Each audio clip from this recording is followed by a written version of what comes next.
Most people remember Google as a company that was built because two brilliant students saw the future early.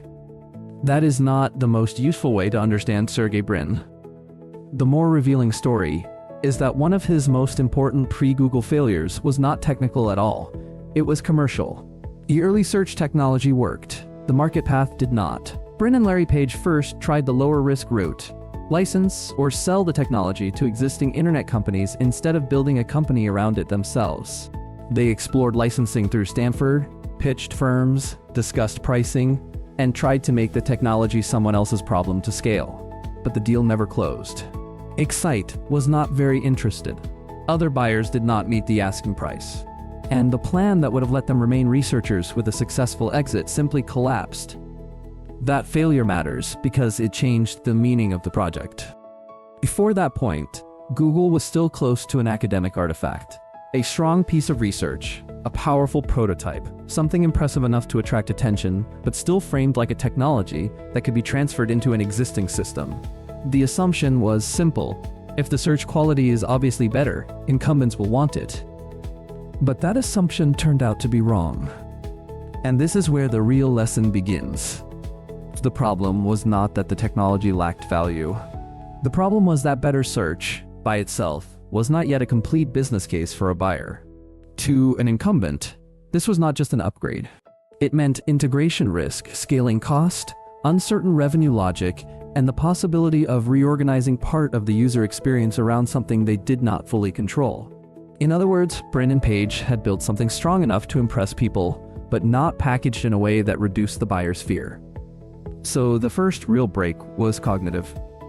They had to stop treating the project like technology waiting for a home and start treating it like a system that needed its own vehicle. That is a very different decision, because once the licensing route failed, one fact became impossible to ignore. Scaling search required serious infrastructure, more computers, more memory, more capital. The environment itself forced the update. They could not remain comfortably academic and still build at the level the product demanded. The failed sale was not just a rejection. It was data. It revealed that if they wanted the system to exist at full scale, they would have to own the scaling problem themselves. And Sergey Brin's recovery was not emotional resilience in the usual sense. It was a change in control logic. Instead of trying to persuade one buyer in one room, they moved toward building something the public could use directly.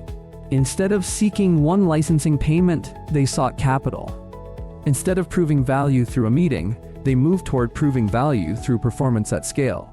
That is the pivot that actually matters, from transfer model to build and capitalize model. There is another subtle point here that people often miss. Brin did not have to frame this as an irreversible leap into entrepreneurship. The leave of absence logic mattered. The possibility of trying and then returning reduced the downside enough to make the new path executable. That sounds small. It is not small at all.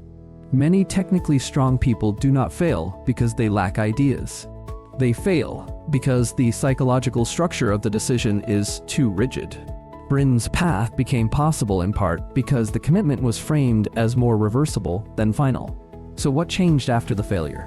Not just the company's future. Brin's position in the system. He stopped being a researcher with a valuable prototype and became part of a team building an independent infrastructure company. The locus of value moved from invention to deployment, from quality to scale, from being possibly acquired to becoming increasingly necessary. And once that shift happened, capital, incorporation, and growth were no longer side effects. They were the only rational continuation of the new model. That is the transferable model here. A failed first go-to-market path is not always evidence that the core thing is weak. Sometimes it is evidence that the wrong organizational container is being used. When licensing fails, the real question is not, why didn't they want it?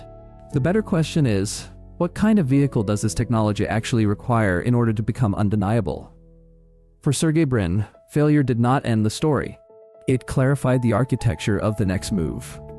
And if Brin's story shows what happens when a technical founder stops trying to sell the tool and starts building the system, Larry Page is the next logical step, because his role pushes the same structural question even further. Not just how to recover from rejection, but how to design something so fundamental that the market eventually has to reorganize around it.